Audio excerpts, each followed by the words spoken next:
ఒక పల్లెటూరులో సూర్యకుమారి అనే పెద్దమ్మ నివసించేది. ఆమెకు 80 సంవత్సరాలు నిండిపోయాయి. అయితే వయస్సులో ఎంత గణనీయమైన ఉంచినా ఆమె జీవితం నిండుగా ఆశయాలతో మసకబారిన జీవితం. పెద్దమ్మను అంగీకరించిన ఆమె చేసిన పనులు మరియు ఆమె యొక్క గుణములు గ్రామం అంతా అద్భుతంగా గుర్తింపు పొందాయి. సూర్యకుమారి అక్క చిన్నప్పటి నుండి ఎంతో కష్టపడి పనిచేసింది. యువతిలో ఆమె తన కుటుంబాన్ని పోషించడానికి, నిత్య జీవిత అవసరాలను తీర్చడానికి తన కృషిని నెరవేర్చింది. ఆ సమయంలో ఆమె సామాన్యమైన విద్యను పొందలేదు, కానీ సత్కారములు, స్నేహం మరియు సామాజిక బాధ్యతలకు సంబంధించి ఎంతో ప్రాక్టికల్ జ్ఞానం పొందింది. పెద్దమ్మ గ్రామంలో ఉన్న ఇతర కుటుంబాలను కూడా ఆదుకుంటుంది. ఆమె పేద కుటుంబాల పిల్లల చదువుకు సాయంగా ఉంటుంది. ప్రతిరోజు ఆమె భోజనం చేస్తూ, అవసరమున్న వారికి సహాయం చేస్తూ, సొంత కష్టాలను మర్చిపోతుంది.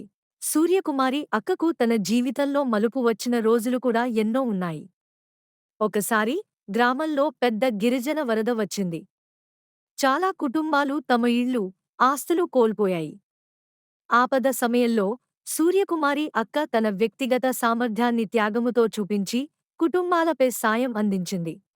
తాను కొద్ది ప్రామాణిక సహాయాన్ని అందించినా ఆ కుటుంబాలకు శక్తి ఇచ్చింది. పెద్దమ్మ జీవితంలో వచ్చిన సవాళ్లను ఆమె అనుభవం, ధైర్యంతో ఎదుర్కొని నిత్య కష్టాలను పోషించగలిగింది. తన నిబద్ధత మరియు ఆశయంతో ఆమె గ్రామాన్ని ఏకత్వంలో మలిచింది. ఆమె చూపిన ప్రేమ, సహనం మరియు సేవాభావం మానవ విలువలకి నిదర్శనంగా నిలుస్తుంది. తన జీవితం పూర్తిగా కష్టసాధనతో నిండి ఉన్నా సూర్యకుమారి అక్క ఎప్పటికీ స్వార్థం లేకుండా నిస్వార్థ సేవకు సంబంధించిన ఆదర్శంగా మారింది.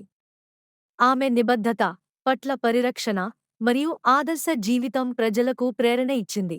అనుభవం, శక్తి మరియు కష్టపడటం అన్నీ జీవితంలో ఉన్న గొప్ప మూల్యాలు.